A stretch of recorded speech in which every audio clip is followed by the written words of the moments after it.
We should have seen this coming.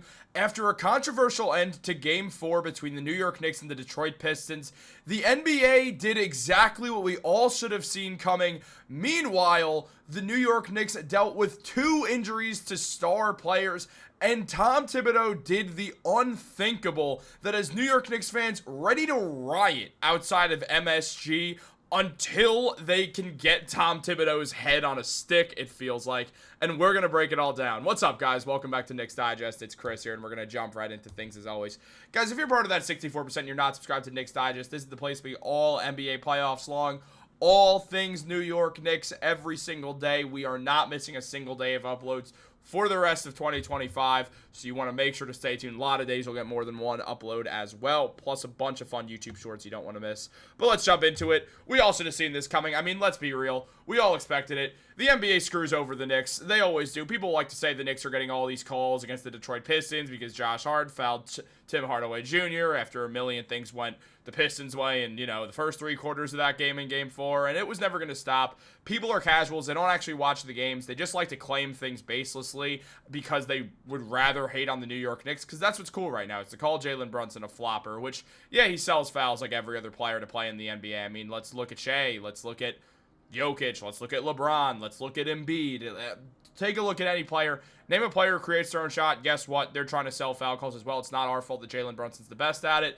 At the same time, the NBA blatantly does not like the New York Knicks and owner Jim Dolan because of a revenue sharing situation that Jim Dolan is the only owner blocking, because he'd lose money while smaller market teams make more money, and that's bad for the NBA, and it's bad for James, and if it goes through, it'd be bad for James Dolan. So the NBA in turn does not like the New York Knicks. Completely understandable. So what do? They bring in none other than nobody's favorite referee, if you're a Knicks fan, Jason Goebel, who protects the Knicks from ever succeeding. Because Jason Goebel, yeah, that Jason Goebel right there. You know the one when Jalen Brunson fouled Aaron Holiday last year? Yeah, that guy.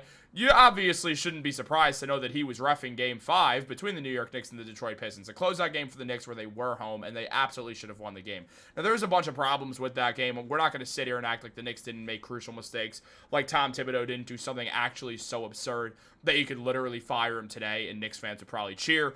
But we'll talk about that. Look, where things stand right now, the New York Knicks, they're up 3-2 against the Detroit Pistons. They're the better team. It's evidently clear they have more talent. They're better. Their defensive work has been very solid a lot of the time. But there's been issues. And the Detroit Pistons have had individually good players, having good moments, especially when it comes to fouling Knicks and not getting calls for it. However, apparently that's just the Knicks or something weird like that. I don't know. Again, most people who you see on social media talking about the games, they don't actually watch. Maybe they watch their own team, and that's fine. You don't have to watch every NBA game. No one's going to think less of you if you watch less basketball than other people.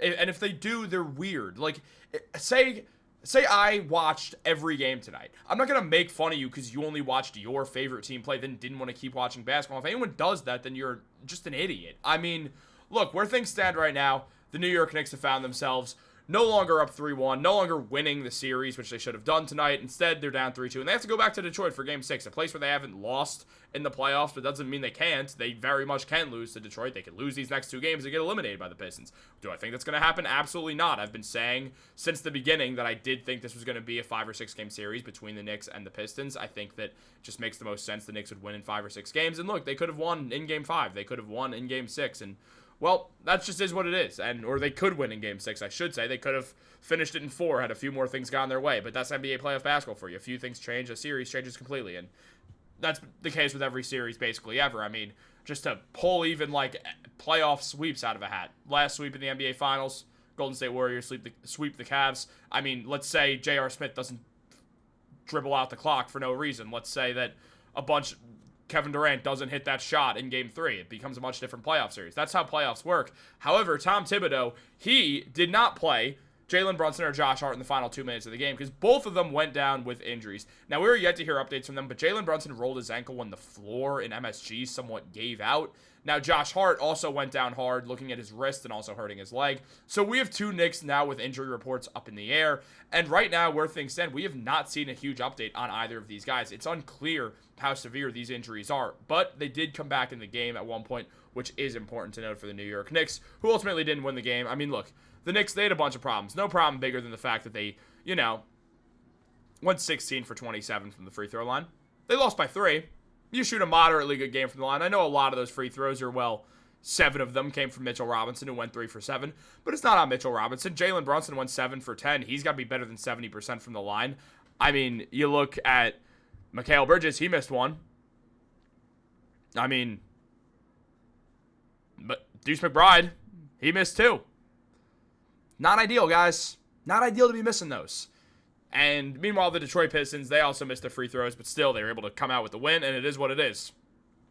Cade played decently. He really got it going at the end. Shout out to Cade for doing that. Tim Hardaway Jr. continued to not be able to find the ocean. Malik Beasley struggled, and the Knicks could have won the game because of that, but they didn't. And people are going to say, well, Jalen Brunson didn't play well. It was Jalen Brunson's one big off game. That doesn't matter. Cade had an off game also, so you can't use that excuse. It cancels it out, in my opinion, personally. Now, you could disagree with that, and that's fine.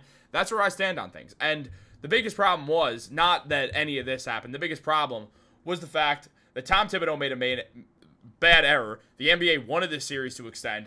And this guy right here, who absolutely, I mean, look, guys, I'm not someone to be like, well, the calls didn't go our way, but the calls didn't go our way. I mean, look, I'm going to be real right here, guys.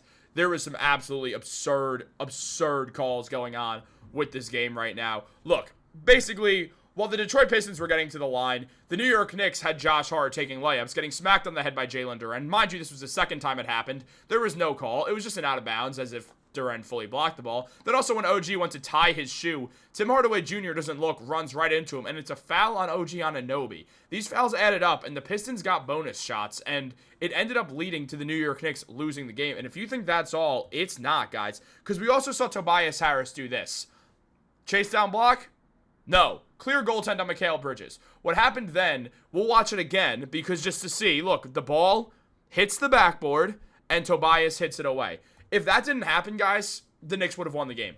Why? Because when it wasn't called, there was no call. They go down the other end. The Knicks couldn't challenge the call because the play was live. What happens then? There's a foul. The free throw is made because it's an end one. 5-point swing of the game. Knicks lose by 3. Just saying that basically anything that could have went wrong, went wrong. It was a Murphy's Law game for the New York Knicks. Jalen Brunson didn't play well. Karl-Anthony Towns got in foul trouble and had a few moments like that deep 3 that gave the Knicks momentum that they instantly just absolutely lost. On top of that, you look at the fact that the only players who really showed up for 48 minutes tonight were Mitchell Robinson, OG Anunoby, and Josh Hart. All of them played great. Josh Hart goes down with an injury. OG Anunoby played great, didn't get the ball enough, and Mitchell Robinson should have played more than 23 minutes. However, Tom Thibodeau didn't do that. But that is not the error that Tom Thibodeau made. When Jalen Brunson and Josh Hart got hurt, a lot of New York Knicks fans, myself included, wanted to throw up everywhere. But then they both came back in. They were at the scorer's table with around a little over 2 minutes left. They didn't get in the game until there was 47 seconds left. What happened? The Knicks only had 1 timeout left, so Tom Thibodeau did not want to use it, thinking there'd be a stoppage. The Knicks did not want to foul because, well, they tried at one point when Ausar Thompson had the ball. However, he gave it up to Cade quickly. You don't just want to foul, give Cade 2 points. That's understandable. But they didn't do anything.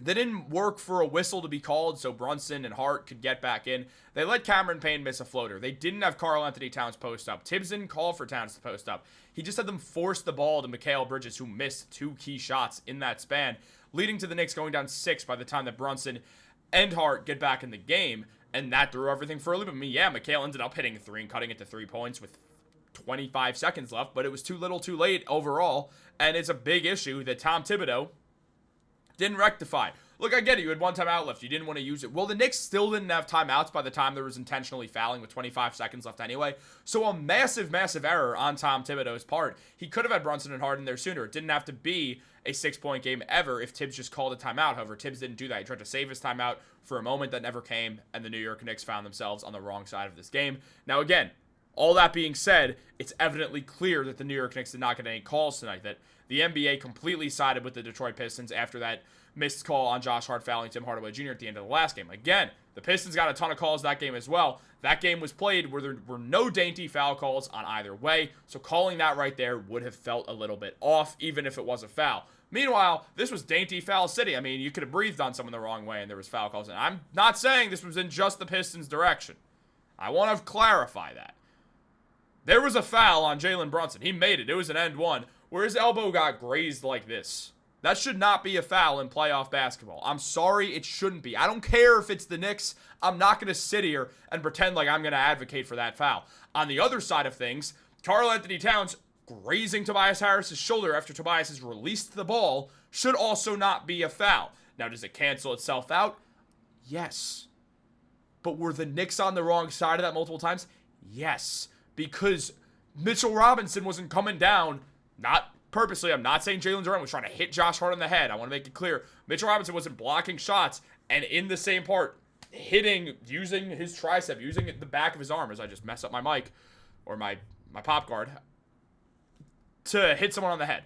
It's just, that didn't happen. None of that happened in the Knicks' favor. OG Anunoby tied his shoe and apparently gets called for a foul. It was insane. There was a lot of just a ton of bad calls. I'm not going to sit here and act like the Knicks didn't get benefited from a few of them as well. But this series has not been in favor of the Knicks, despite what people tell you.